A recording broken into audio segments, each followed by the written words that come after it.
আমার কাছে আছে 150 টাকা। এই টাকা দিয়ে দুইটা পিকনিক হচ্ছে, একটি ক্যাম্পাসে একটি ক্যাম্পাসের বাইরে। ক্যাম্পাসের ভেতরের পিকনিকটার খাবারের মেন আইটেম হচ্ছে রুটি আর চিকেন বারবিকিউ। ক্যাম্পাসের বাইরের খাবারের মেন আইটেম হচ্ছে পোলাও আর হাঁসের মাংস।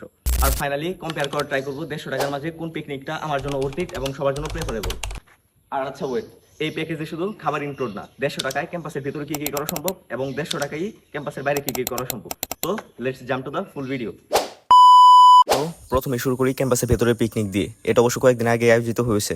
আমাদের সিটি এক্সাম, ল্যাব, প্র্যাকটিক্যাল ইত্যাদির পর অ্যাপারেল ইঞ্জিনিয়ারিং ডিপার্টমেন্ট থেকে একটা গেট টুগেদার বলা যায়।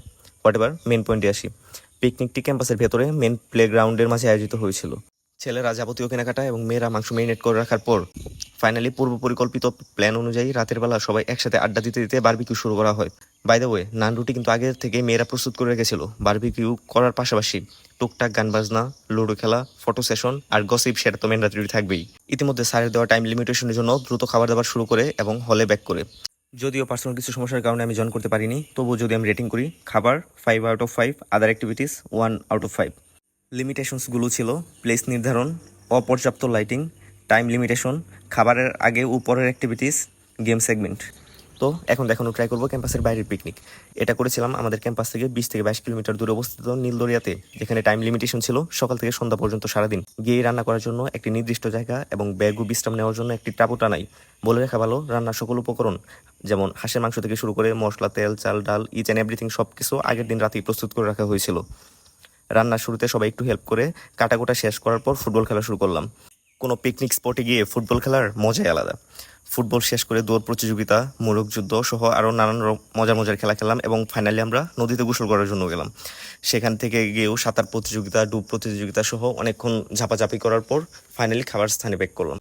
পোলাওয়ের সাথে হাঁসের মাংসের যে কম্বিনেশন ছিল জাস্ট ধারণার বাইরে। তার মাঝে আমরা প্রত্যেকেই ছিলাম ক্ষুধার্ত এবং খুবই ক্ষুধার্ত, কারণ ফুটবল খেলা হয়েছে, দৌড়াদৌড়ি করা হয়েছে, আরও নানা রকম খেলাধুলা, সাঁতার, এগুলো করতে করতে আমরা প্রত্যেকেই অনেক এনার্জি লস করছিলাম আর আমাদের ক্ষুধাও লাগছিল প্রচণ্ড বেশি। তৃপ্তি নিয়ে সবাই একসাথে বসে খাই। খাওয়ার ইয়াটা ছিল হচ্ছে 5 থেকে 6 জন একসাথে বসি। পোলাও ছিল, তারপর হাঁসের মাংস আনলিমিটেড ছিল দুটাই। তো অনেকক্ষণ খাওয়া দাওয়া করার পর ফাইনালি সবাই একসাথে একটু কিছুক্ষণ আড্ডা দিলাম। তারপর সেখান থেকে চলে গেলাম হচ্ছে নদীতে, কারণ সেখানে স্পিড বোট ছিল, ঘোরার মতো অনেকগুলো স্পেস ছিল, গভীর পানি, প্রচণ্ড বাতাস, সবাই একসাথে গলা ছেড়ে গান, সব কিছু মিলিয়ে সারা জীবন স্মৃতিতে রাখার মতো একটা মোমেন্ট। তো আমি যদি এটা রেটিং করি, যদিও এটা আমার একদম personal opinion, my point of view, 5/5। এটা শুধু খাবার আর আদার অ্যাক্টিভিটিস সব কিছু মিলে, মানে আজকের এই টোরটায় সকাল থেকে সন্ধ্যা অব্দি যা যা করছি সব কিছু অ্যাক্টিভিটিস মিলে এটা হচ্ছে 5/5। যদি এটা 5-এর বেশি দেওয়া যায় তারপরেও সেটা আমি দিতাম। মানে খুবই খুবই ভালো হয়েছে। তো এই ছিল আজকের ভিডিও। 150 টাকার মাঝে ক্যাম্পাসের ভেতরে পিকনিক প্লাস আদার অ্যাক্টিভিটিস এবং 150 টাকার মাঝেই ক্যাম্পাসের বাইরে পিকনিক প্লাস আদার্স অ্যাক্টিভিটিস। যদি একদম স্পেসিফিকভাবে বলি, কোনোটাতেই 150 টাকা লাগে নাই, মানে একটু একটু টাকা সেভ হয়েছে ক্যাম্পাসের ভেতরেরটাও বাইরেরটাও। তো আজকে ভিডিও পর্যন্তই, দেখা হচ্ছে নেক্সট ভিডিওতে। বাই।